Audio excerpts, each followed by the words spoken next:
매주 월요일은 특별히 재교육하는 날로 교리나 다른 교육 프로그램들, 그런데 단편적인 것이 아니라 웬만하면 흐름에 맞춰서 교육을 하려고 합니다. 제 교육의 목적은 외우는 게 아니에요. 듣고 내가 느끼는 겁니다.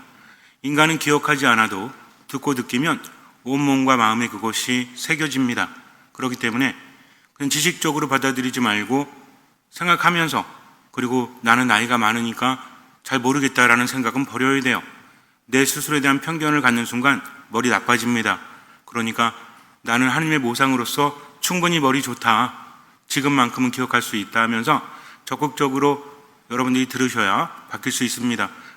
우린 세상이 바뀌길 바래요. 다른 사람이 바뀌길 바래요. 그러나 내가 바뀌지 않으면 안 된다는 것을 분명히 알아야 합니다. 신앙이라는 것은 하느님을 아는 겁니다. 신앙이라는 것은 나를 아는 겁니다. 신앙이라는 것은 하느님과 나를 아는 거죠. 안다는 것은 힘이 있죠.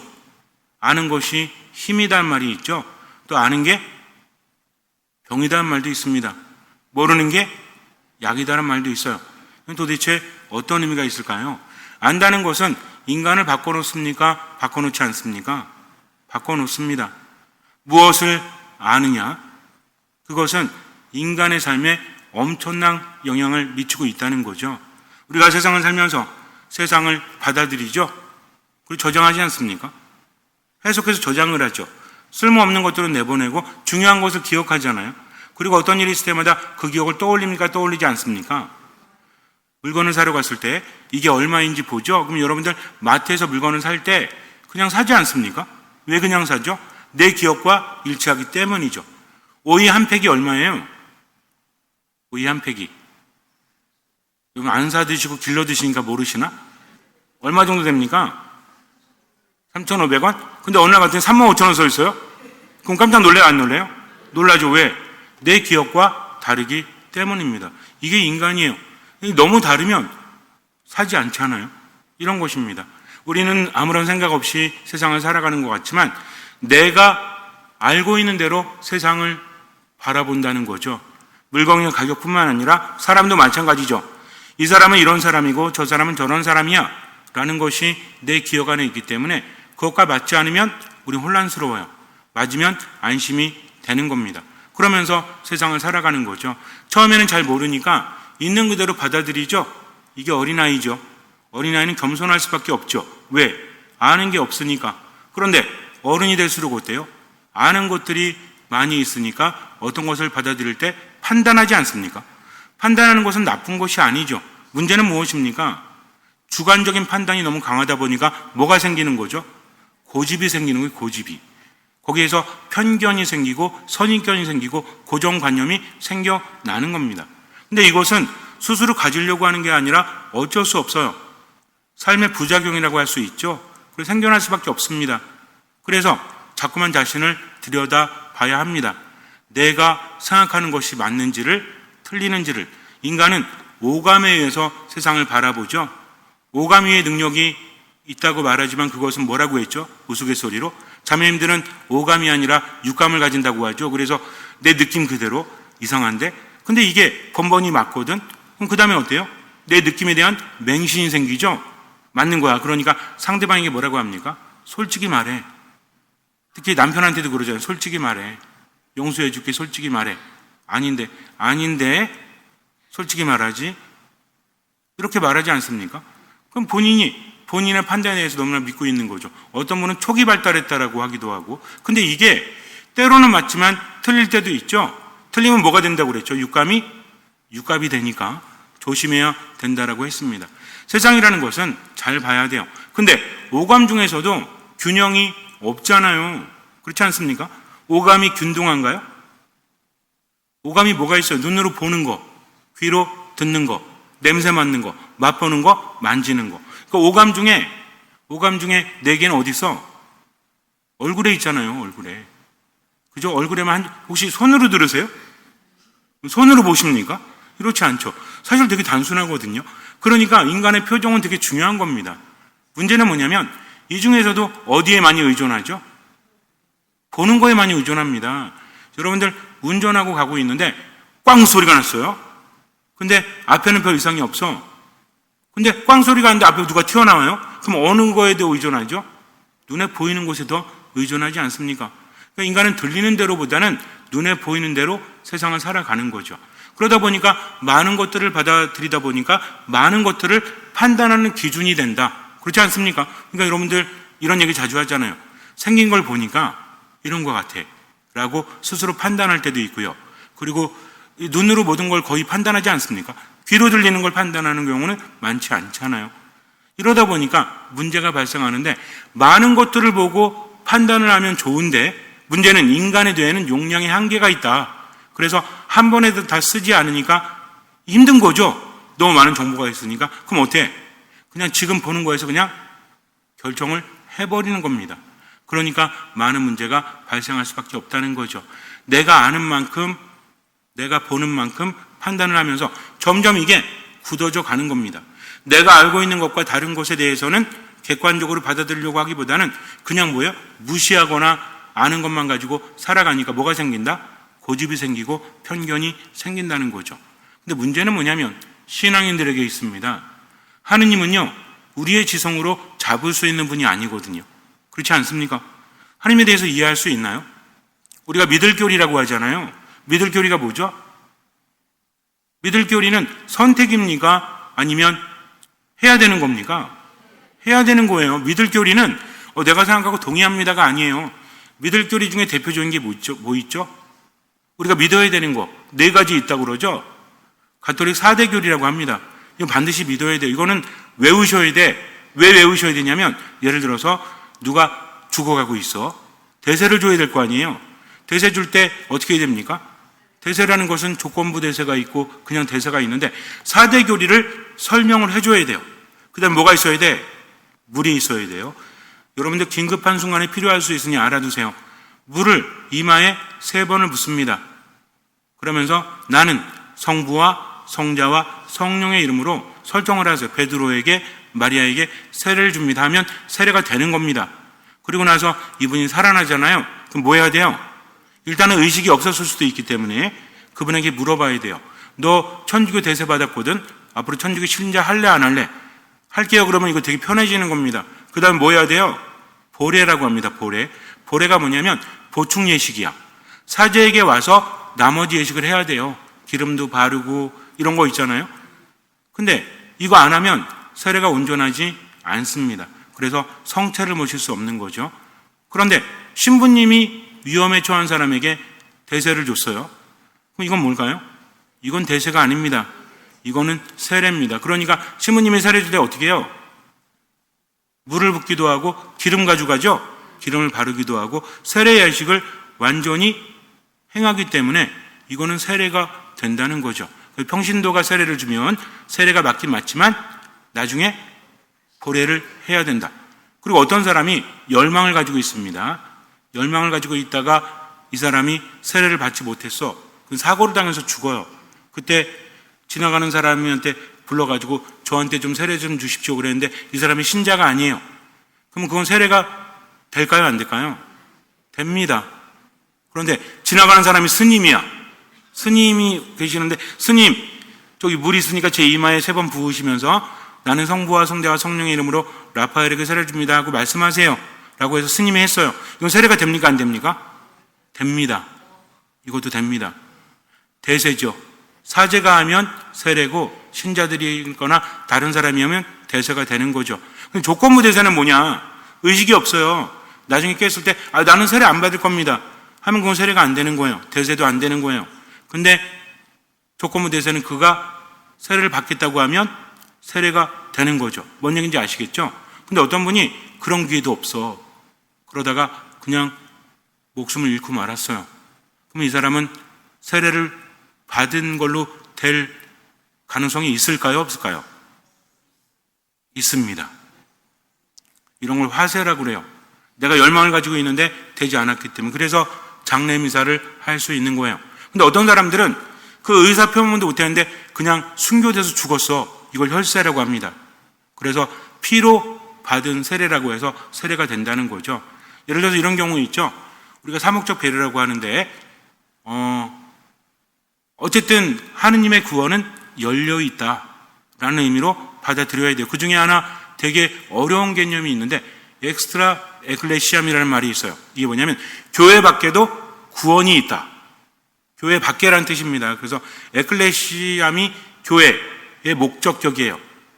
그래서 엑스트라라는 것은 전치사격으로 보면 교회 밖에도 구원이 있다. 그러니까 어떻게 생각해요? 그럼 성당 안 나와도 되겠네? 그냥 맘대로 살아도 구원 받겠네? 이게 아니라 하느님의 구원의 가능성은 우리가 제한해 놓을 수 없다는 얘기입니다. 근데 우리는 어때요? 애매모호한 거 싫어하잖아요. 확실하게 받아들이고 싶잖아. 그럼 교회를 나오라는 거야? 말라는 거야? 이거는요, 교회에서 세례받고 이런 사람들에게 말하는 게 아니라, 예를 들어서 그런 거 있잖아요. 하느님을 알 기회도 없었어. 이런 사람들은 구원 받아야 됩니까? 구원 받지 말아야 됩니까?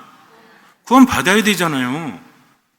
옛날 사람들은 하느님 알 수도 없었잖아요. 그러니까 그런 사람들에게도 하느님의 구원이 열려 있다는 얘기지, 안 나와도 된다는 얘기가 아닙니다. 아셨죠? 어쨌든 우리가 교리를 공부하는 이유는 뭐냐면 지식을 채우는 게 아니라 지금 세상을 다르게 보기 위해서, 지금 세상을 다르게 듣기 위해서라는 거죠. 인간은 언제 가장 위험한지 아세요? 혼자 있을 때예요. 혼자 있을 때는 자기 감정에 지배를 받게 된다는 거죠. 그런데 인간은 가장 편안할 때, 우리 몸이 솔직하잖아요. 누가 나를 보호해주고 나와 함께하면 몸이 긴장됩니까? 이완됩니까? 이완되잖아요. 편안하잖아요. 근데 이 사람이 내가 잘 모르는 사람이야. 와서 지켜준대. 여러분들이 밤에 혼자 산길을 가는데 갑자기 웬 남자가 튀어나와서 걱정하지 마십시오. 제가 지켜드리겠습니다. 그러면은 걱정이 돼요? 안 돼요? 더 걱정되지. 왜? 모르기 때문이죠. 안다는 것은 이렇게 다는 겁니다. 안다는 것은 지식적인 것도 있지만 실존적인 것도 있어요. 내가 어떤 원리를 알고 이런 거 모르지만 함께 살아가면서 터득하게 되는 것들이 있죠. 이런 것들이 뭐가 있죠? 음식하는 것도 마찬가지잖아요. 그래서 뭐라고 합니까? 손맛이라고 하잖아요. 손맛은 다 다르죠? 뭘 통해서 형성된 거죠? 경험을 통해서 형성된 것이 아니겠습니까? 이것을 우리가 배울 수 있나요? 우리나라 사람들은 특히 손기술이 좋아서 옛날에 고려 청자다 이런 거 있었죠? 고려 청자도 이게 이론적으로 되나? 몇 도 온도에 진흙을 개서 굽고 이런 건 다 알 수 있죠. 근데 그러면서 아주 중요한 자잘한 것들, 이거 어떻게 글로 표현할 수 없고 말로 표현할 수 없는 뭐가 있죠? 하면서 배울 수밖에 없는, 스승에게 제자가 배울 수밖에 없는 그런 것들이 있지 않습니까? 이걸 뭐라고 하죠? 이런 걸 노하우라고 하잖아요. 이거는 설명이 안 돼. 직접 해봐야 돼. 무슨 얘기인지 아시겠죠? 근데 이것을 우리가 이론적으로 어떻게 표현할 수 있나요? 한계가 있다는 겁니다. 그래서 안다는 것은 글로 써서 내가 외우는 지식도 있지만 살아가면서 깨닫게 되는 지식도 있다. 근데 그 지식의 주체는 누구다? 나라는 거죠. 내가 어떻게 받아들이고 또 어떻게 그것을 적용하느냐에 따라서 달라집니다. 어쨌든 중요한 건 내가 아는 것에는 한계가 있다는 것을 인정하는 게 뭐다? 이게 겸손입니다. 겸손은 나 못났습니다. 저는 아무것도 못해요. 이거 뭐라고 그랬죠? 이건 찌질한 거라고 그랬지. 그거 겸손 아닙니다. 겸손은 뭐예요? 나를 있는 그대로 인정하는 거죠. 상대방을 무시하지 않는 겁니다. 그리고 하느님께 전적으로 의지한다는 거죠. 신앙 안에서의 겸손은 나를 비하하는 것이 아니라 하느님을 바라보면서 내 자신을 그대로 인정한다는 겁니다. 이게 겸손이죠. 그러니까 겸손 끝에 뭐가 이어지는 거죠? 하느님 말씀하십시오. 제가 듣겠습니다. 하는 무엇이 이어지는 거예요? 순명이 이어지는 거다. 겸손과 순명은 연결이 될 수밖에 없고요.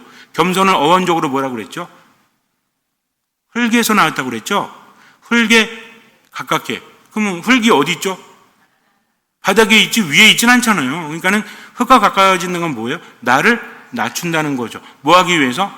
하나님의 말씀을 듣고 따르기 위해서. 그래서 순명은 어원적으로 뭐다? 제가 라틴어 말하지 않겠습니다. 오늘은. 그동안 하도 말해가지고 어딜 향해서 듣는다라는 게 뭐다? 이게 순명이죠. 겸손과 순명은 함께 가는 겁니다. 또 믿음도 마찬가지죠. 믿음은 뭐예요? 믿음은 나의 심장을 하느님께 드리는 거다. 그래서 믿음이라는 말도 구약과 신약과 또 그 다음에 라틴어에서 말하는 게 좀 다르다고 했죠. 구약, 신약, 라틴어 나누는 이유는 뭐냐면 구약은 히브리어입니다. 신약은 히라버, 그리스어죠. 그 다음은 라틴어. 근데 이게 세계 역사하고도 연관이 있잖아요. 알렉산더 대제를 중심으로 한 그리스 문화권이 됐을 때 모든 문헌들이 그리스 말로 바뀌잖아요. 그래, 그리스 말이 그래서 중요한 겁니다. 지금 그리스 가가지고 대단하다 이게 아니라 수많은 문학 작품들이 뭘로 쓰여졌기 때문에, 그리스어로 쓰여졌기 때문에 지금도 의미가 있는 거죠. 그럼 라틴어는요? 그리스가 세상을 지배한 다음에 그 다음에 어디가 지배했죠? 로마가 지배하지 않습니까? 그럼 로마가 지배하면서 문학 작품이나 이런 것들이 라틴어로 완성이 되잖아요. 라틴어는 죽은 말입니다. 지금 쓰지 않습니다. 이태리어 하는 사람들 라틴어 몰라요. 우리도 옛날에 훈민정음 말하면 잘 모르잖아요. 그러다 보니까 모든 문학 작품들이 뭘로 바뀌는 거예요? 라틴어로 번역되거나 라틴어로 쓰여지. 그래서 중요한 겁니다. 그러니까 믿음이라는 게 뭐냐면, 믿음이라는 말 자체가 두 가지 단어가 합쳐져 있다. 하나는 심장을, 하나는 하느님께 드린다라는 뜻이라는 거죠. 제가 오늘 앞에서 이렇게 설명한 이유는 여태까지 여러분에게 말씀을 드렸기 때문에 까먹어도 괜찮아요. 오늘만 느끼시면 됩니다. 그래서 단어 하나하나가 의미를 가지고 있기 때문에 마음에 품는 거죠. 그렇지 않습니까? 여러분들은 단어의 영향을 받으세요, 안 받으세요? 받습니다. 실제로 실험을 해봤죠. 사람들을 앉혀놓고 앞에 보여주는 거야. 기쁨, 평화, 희망, 웃음, 이런 단어를 한 3분 동안 보여준 다음에 그 다음에 토론을 시켰어요. 어떤 주제를. 그 사람들이 되게 편안해. 근데 폭력, 슬픔, 고통, 죽음, 이런 단어를 한참 보여준 다음에 사람들을 모아놓고 전혀 다른 주제로 토론하라고 그랬더니 막 싸워. 왜 그러는 걸까요? 그 글자에서 영향을 받았기 때문입니다. 그래서 사람들은 예전부터 글자 자체가 신성한 힘이 있다라고 여겼죠. 거기서 나온 게 뭐예요? 이게 부적들이에요. 부적 자체가 더군다나 뭘로 쓰면? 피로 쓰면 의미가 담긴다고 했죠. 인간에게 있어서 의미가 있는 게 말, 글, 그림, 이런 것들입니다. 그래서 의미를 모르는 말도 많이 있죠. 뭐 그런 거 있잖아요. 무슨 바라홈 뭐 이런 거 있잖아요. 그 의미 알아요? 의미 잘 모르잖아요. 근데 말에 어떤 의미가 있다. 그걸 뭐 만트라라고 한다고 하죠. 또 그림 그려놨잖아요. 티벳 같은 데 가면은 사람들이 글도 모르고 잘 모르니까 어떻게 합니까? 막 돌리잖아요, 계속. 그런 거 있잖아요. 이 행위 자체가 의미가 있다는 거죠. 그리고 그림도 마찬가지예요. 이런 거를 만다라라고 하죠. 잘 모르셔도 돼. 어쨌든 인간이 의미를 느끼니까 글자나 그림이나 어떤 반복되는 행위에 힘이 있다라고 믿고 있는 거고, 진짜 힘이 있을까요, 없을까요? 있습니다. 실제로 있죠. 여러 가지 의미에서 있는 거예요. 그리고 또 뭐죠? 인간은 피의 의미가 있어요, 없어요? 있잖아요. 그러니까 구약에 보면 뭐 피 먹지 마라. 왜? 피 안에 뭐가 있기 때문에? 생명이 담겨져 있기 때문에 먹지 말라고 하는 겁니다. 그리고 동물도 마찬가지잖아요. 돼지 먹지 마라, 뭐 먹지 마라, 뭐 이런 거죠. 정한 동물과 부정한 동물이 있지 않습니까? 그리고 여러분들 뭐 마야, 잉카 이런 데 가면요. 어떤 마을이 있을 때 거기 가장 높은 데 제단이 있죠. 여기서 제물을 바쳐요. 어느 저기에서는 공주를 제물로 바치죠. 왕의 딸을. 거기서 죽는 겁니다. 그러면은 인신공양이라고 하죠. 인신공양의 특징이 뭔지 아세요? 사람을 죽인 다음에 거기에 제단부터 뭐가 흐르는지 아세요? 피가 흐릅니다. 피가 흐르면서 밑에까지 내려와가지고 대지를 적시는 거예요. 이 무슨 의미인지 아세요? 피는 생명이기 때문에 신이 이 피를 통해서 세상에 무엇을 준다? 생명을 준다는 거죠. 그러니까 신이 이 목숨을 걷어들이되 피는 밑으로 내려서 생명을 확산시키는 겁니다. 그러니까 어떤 종교를 봐도 어때요? 그때는 먹을 게 별로 없잖아요. 그러니까 두 가지가 중요하죠. 하나는 뭡니까? 좀 재미없는 얘기일 수도 있는데 이게 여러분들이 알고 계시면 그 다음 편에 옛날부터 고대 종교에 있어서 두 가지가 중요해요. 하나는 뭔지 아세요? 수학, 풍요로움. 또 하나는 뭡니까? 그러니까 우리가 이게 지식적인 것도 마찬가지죠. 어렵게 생각하지 마세요. 저 여러분에게 이런 교육하는 게 아닙니다. 그냥 우리가 그렇구나 라는 생각을 하면서 많은 것들이 바뀌는 거죠. 옛날엔 매여 있을 수밖에 없죠. 농사에. 왜? 소출이 많아 먹고 사니까. 근데 지금은 농사가 비약적으로 발전하니까 별로 신경 안 쓰지만 옛날에는 농사가 잘 되려면 뭐가 많이 와야 돼? 비가 와야 되잖아요. 그러니까 누구한테 의지하죠? 하늘에 의지하지. 비가 안 오면 뭐야? 하늘이 노한 거죠. 그럼 누가 잘못한 거야? 인간이 잘못했는데 인간의 대표가 누구야? 왕이죠. 그러니까 우리나라도 비가 안 오면 어떻게 해요? 임금이나 또는 임금의 아들, 뭐라고 하죠? 세자? 이런 사람이 비 올 때까지 기우제를 지내면서 막 무릎 꿇고 막 뭐 말하기도 하고 글 올리기도 하고 막 이런 거 있잖아요. 그런 거 굉장히 많습니다. 그 역사를 보면. 그러니까 의지하면서 살아갈 수밖에 없죠. 그러다 보니까 어떤 신앙도 뭐하고 연결이 되죠? 비가 오는 거, 비를 내려주는 풍요의 신과 연결이 되죠. 그러니까 구약에서도 마찬가지지. 이게 신약도 그렇고 바알과 연결이 되는 겁니다. 두 번째는 뭐죠? 인간이 살려면 뭐가 있어야 돼? 요즘은 이게 때문에 심각한 문제가 되죠. 우리나라도. 뭐죠? 우리나라도 이거 지금 심각한 문제잖아요. 지금 나라가 없어질 거다 뭐 이런 얘기 하잖아. 뭐 때문에? 출산 문제. 인구가 많다는 건 이거는 국력입니다. 근데 점점 인구가 줄어드니까 문제. 옛날에도 마찬가지예요. 그러니까는 신이 내려주면 어떤 게 되는 거야? 그러니까 신이 농사를 풍요롭게 해주고 또 하나는 뭐죠? 자식을 많이 주는 그런 신. 이 아세라라는 신도 그거죠. 그러니까 여러분들이 구약 성경 읽을 때 요거 잘 보시면 돼요. 풍요로운 신, 농사를 짓는 거 어쩔 수 없죠. 근데 원래 이스라엘 사람들은 뭐 했죠? 유목생활 했었잖아. 농경생활로 접어드니까 문제가 뭐야? 농경생활의 기술과 신앙이 결합이 되니까 배울 수밖에 없는 거예요. 배우다 보니 어때? 다른 신에게 제사를 지내고 그런 거 있잖아요. 그렇게 되니까 하느님께서 노하시고 벌 주시고 이렇게 되는 거죠. 또 하나는 뭐죠? 출산. 그러다 보니까 문란해지는 거야, 이게. 이게 되게 좀 애매하고 말 안 할 수 없는데 이게 신앙과 삶이 연결이 되다 보니까 그러니까 어떻게 됩니까? 풍요로움과 출산이 종교의식으로 바뀌게 되는 거예요. 여기서 어떤 문란함이나 성적인 문제가 발생을 하는 겁니다. 그래서 사이비들 보면 이 두 가지를 아직도 이용하잖아요. 그렇지 않습니까? 그래가지고 뭐 사이비 보면은 교주의 뭐를 받아야 된다 뭐 이런 헛소리 해가면서 그 사람들이 거기 혹하는 거야. 이 두 가지가 중요하기 때문이죠. 뭔 얘기인지 아시겠죠? 이런 어떤 사전적 지식을 가지고 성경을 좀 읽으면 좀 더 이해하기가 쉬울 수 있다는 거죠. 근데 어쨌든 인간은 나약합니다. 그러면서 경험을 통해서 점점 많은 것들을 알게 되는 거죠. 요즘 시대도 마찬가지였다는 거죠. 그래서 중요한 건 뭐냐면 그때나 지금이나 의식 수준이 달라졌을 뿐이지 인간의 나약함은 있다 없다? 있다. 근데 인간은 왜 그렇게 받아들이죠? 아는 만큼 세상을 바라보기 때문에. 근데 아는 것도 어때요? 이게 불안하잖아. 그러니까 제대로 알려고 하는데 어차피 모르니까 자기가 확실하게 안다는 것, 안전한 것 안에 머물러 있으려고 합니다. 그러니까 새로운 걸 받아들여요? 안 받아들여요? 잘 안 받아들이지. 어릴 때는 받아들이지. 그냥 겁도 없어가지고. 근데 어른이 되니 어때요? 지켜야 될 게 많고 그러니까 받아들이지 않죠. 여기서 문제가 발생한다는 겁니다. 근데 하느님은 뭐라고 하세요? 떠나라고 하세요. 이게 참 힘들어. 그것도 어떤 사람에게? 나이가 어린 사람이 아니라 나이가 많은 사람들에게 자꾸 뭐라고 하십니까? 떠나라고 하십니다. 아브라함이 몇 살이었어? 70에 하느님 만났어요? 저도 모르는 사실을 알고 계시네.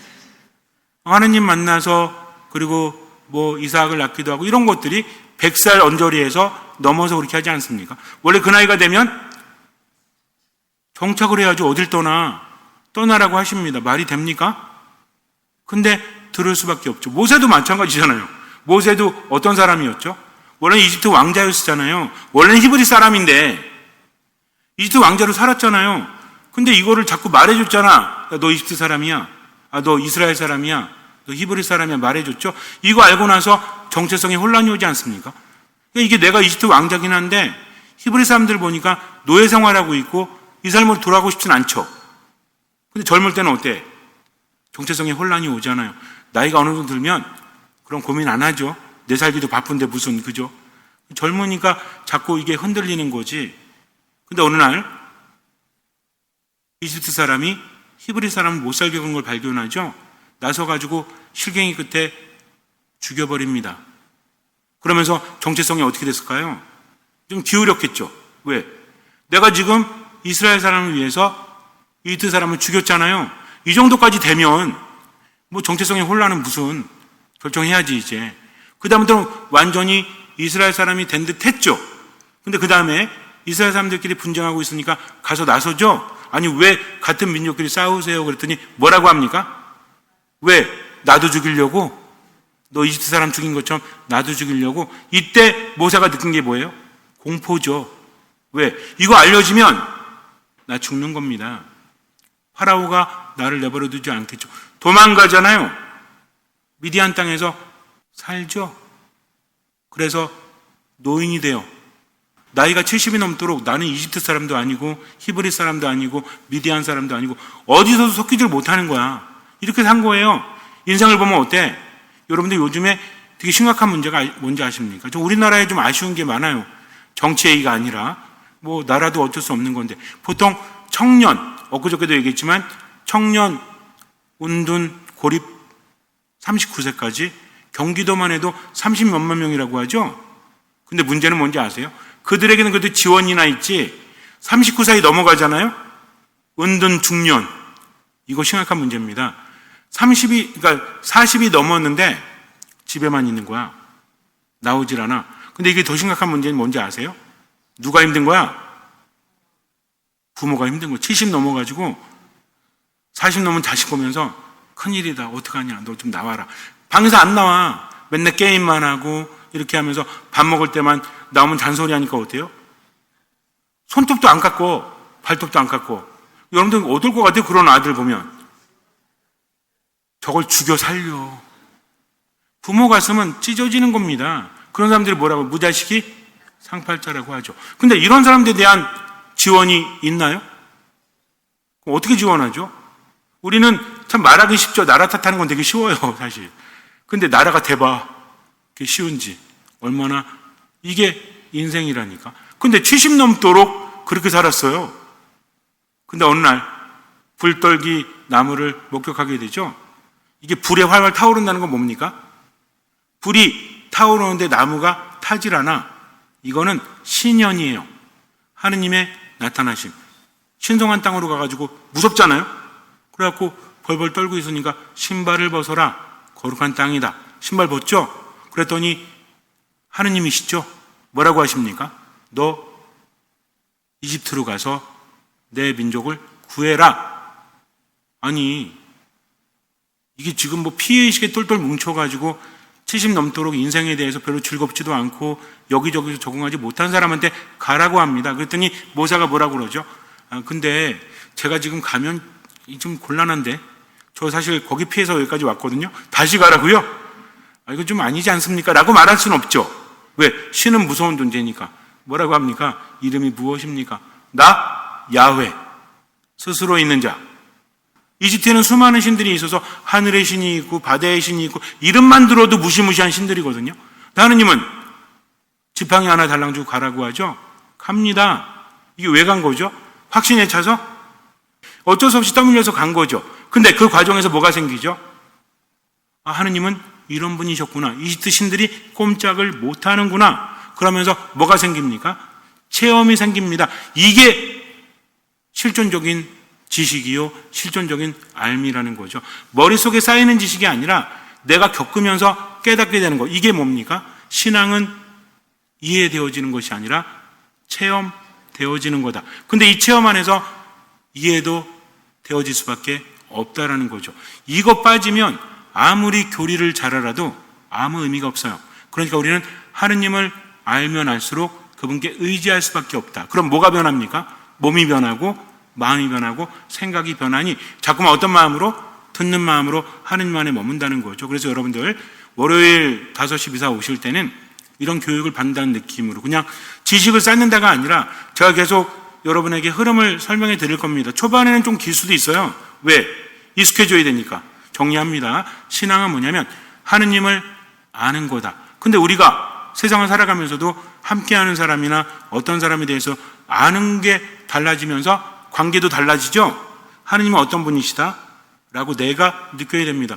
그분이 뭐 전지전능하시고 그분은 만선하시고 이런 어렵고 좀 유식한 말들 말고 하느님은 나에게 있어서 어떤 분이신지 하느님 알아야 되잖아요. 그 다음에 누구 알아야 돼요? 나를 알아야 되죠. 제가 여러분들한테 가끔 뭐 심리학적 차원이나 뇌과학적 차원이나 인간에 대해 설명할 때 있죠. 근데 이게 좀 어려울 수도 있죠. 근데 요즘에는 좀 익숙해지셨나요? 인간은 기본적으로 손해를 보려고 합니까? 안 보려고 합니까? 그러면은 이익을 보는 것과 손해를 보는 것을 굳이 이 비율을 나누자면 뭔지 아십니까? 예를 들어서 여러분들에게 이렇게 말합니다. 자, 여러분, 카드를 뒤집었는데 1부터 10까지의 가능성이 있는데 6부터 10까지면 제가 10만 원 드릴게요. 근데 1부터 5가 나오면 저한테 10만 원 주세요. 하실래요? 이걸 사람들에게 실험을 했습니다. 그럼 사람들이 이게 조건이 어떻게 바뀔 때 하는가? 예를 들어서 이렇게 말해요. 6부터 10까지 나오면 제가 20만 원 드리겠습니다. 근데 1부터 5까지 나오면 저에게 40만 원 주십시오. 그럼 해요, 안 해요? 절대 안 하지. 그런데 웃기는 게 뭐냐면 1부터 5까지 나오면 여러분 저한테 10만 원 주는 거고요. 5부터 10까지 나오면 제가 20만 원 주는 거예요. 지금 뭐예요? 나의 확률은 똑같잖아요. 근데 내가 잃는 돈은 10만 원인데 얻는 돈은 20만 원인데 그럼 한대요, 사람들이. 뭐 그래도 안 한다는 사람이 있겠지. 이게 뭔지 아십니까? 자기가 이익을 보는 것보다 손해를 보는 것에 대한 보상 확률이 2배라는 얘기예요. 그리고 더 웃긴 거는 이런 실험을 했대요. 사람들에게, 그러니까 우리가 천주교 신앙인이기 때문에 의미가 있는 그런 어떤 마스코트나 이런 걸 만들었어요, 컵을. 그래갖고 이 그림이 있고 여기는 교황님 축복을 받은 거야. 여러분들 나눠줬었는데 반만 나눠줬어. 반은 못 받은 거지. 근데 이걸 제가 말합니다. 여러분들, 이게 교황청에서 왔는데 숫자가 좀 모자르니까 이거 제가 매매를 허용하겠습니다. 서로 주고 파세요, 사고 파세요라고 말하잖아요. 그러면은 말도 안 되지만 또 이거 갖고 여러분들 교황청에서 왜 그런 걸 조금 이러시면 안 돼요. 예를 드는 거니까. 그러면은 가진 사람과 못 가진 사람이 있는데 가진 사람한테 얼마면 팔래요? 그 다음에 안 가진 사람한테 얼마면 살래요? 그랬더니 예를 들어서 얼마면 살래요? 10만 원 대답하잖아요. 그러면은 가진 사람들이 얼마면 팔래요? 그럼 얼마 대답하는지 알아요? 20만 원 대답한대요. 무슨 얘기냐면 자기가 가진 거에 대해서는 후한 평가를 내린다. 20만 원은 줘야 내가 팔 수 있다라고 하는데 없는 사람들은 10만 원 정도면 산다, 아니면 안 산다. 뭔 얘기인지 아시겠죠? 인간이 다르다니까. 무슨 얘기냐면 하느님의 말씀을 듣고 내가 그분 말씀을 들으면서 일상적인 것을 포기해야 되고 따라야 되는 데 있어서 잃는 것에 대한 두려움이 있으니 뭐가 많이 주어져야 돼요? 보상이 많이 주어져야 한다는 거죠. 사람은 언제 참습니까? 힘들어도 보상이 주어지면 참죠. 오늘 미사 끝나고 여러분들 대구까지 걸어갑니다. 몇 명이나 할까요? 시민이 내가 몇 살인데 그걸 합니까? 근데 한 걸음에 10,000원이라고 하면 무조건 대구까지 걸어가야 돼. 중간에 끝이면 안 돼. 그럼 할래요, 안 할래요? 누가 시키면 저도 할걸요, 아마? 이건 나이도 소용없는 거예요. 왜 한 걸음에 10,000원이면 여기부터 성당 나갈까지 몇만 원이겠어? 여러분들 어떻게 보폭을 크게 하실래요? 작게 하실래요? 작게 하지. 왜? 한 걸음에 10,000원이니까. 이게 인간이라니까. 그러면 하느님 믿고 하느님의 뜻대로 살고 그럴 때 주어지는 게 많다라고 하면 따르죠. 주어지는 게 많지 않으면 안 따르지. 신앙생활 하는데 맨날 힘들어. 하느님 믿겠어요? 신앙생활 하는데 마음이 편하고 내면서 힘이 생겨. 하느님 믿죠? 왜 대답을 못해요? 당연합니다. 예수님 뭐라고 하셨어요? 내가 너희에게 평화를 준다라고 하셨잖아요. 확신을 가지십시오. 그래서 교리를 하는 겁니다. 아셨죠? 그러니까 어떤 마음으로 오시면 돼? 듣는 마음으로 오시면 돼. 그래서 다음 주에는 성령에 관해서 이야기를 할 겁니다. 실생활 안에서 성령이란 어떤 분이시고 우리에게 어떤 은총을 주시는지 할 거예요. 오늘은 중간 점검으로 우리가 어떤 마음을 가지고 까먹으셨죠? 괜찮아요. 마음에 남아있으니까 잠시 눈을 감으세요. 듣는 마음으로 하느님 안에 머무십시오. 느끼십시오. 생각하십시오. 그리고 행하십시오. 기억하세요. 듣는 마음이 무엇인지, 하느님께 맡기는 것이 무엇인지, 할 수 있는 만큼이 무엇인지, 보이는 만큼이 무엇인지, 가장 중요한 것은 맡기는 거죠. 그리고 지금만 살아가세요. 주님께서는 그 믿음을 보시고 우리 삶에 놀라운 기적을 일으켜 주실 것입니다. 아멘.